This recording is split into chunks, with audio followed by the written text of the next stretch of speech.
Hello YouTube family, आप सभी बहनों को नमस्ते। चलिए बहुत ही मज़ेदार एक चुटकुला नाच गीत, पति पत्नी का हंसी मजाक चुटकुला नाच गीत लेके आयल है।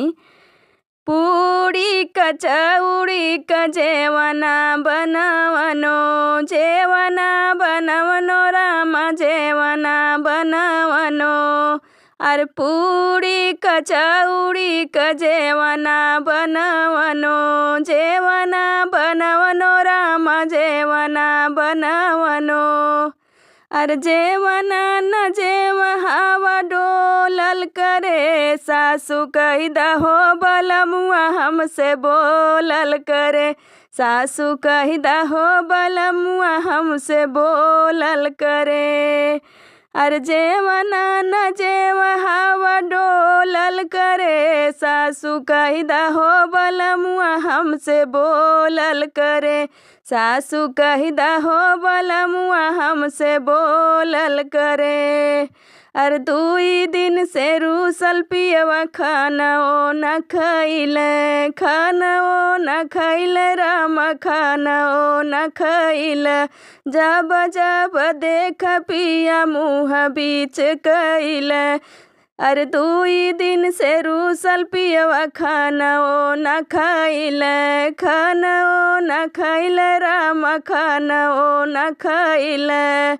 अरे जब जब देख राम मुँह बीच कइले, मुँह बीच कइले राम मुँह बीच कइले।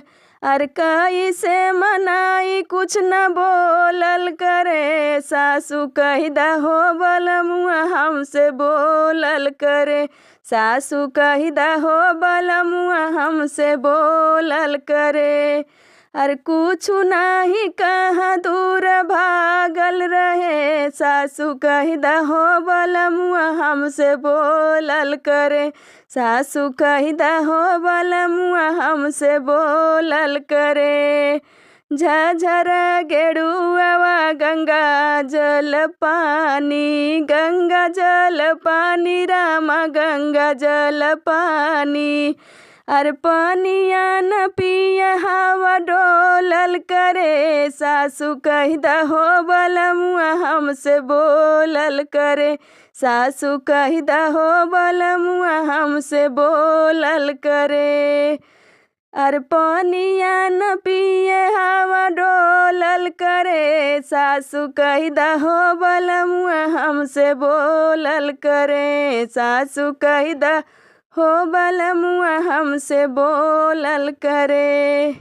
फूलवा चुनिया चुनी से जिया लगवली, से जिया लगवली राम से जिया लगवली।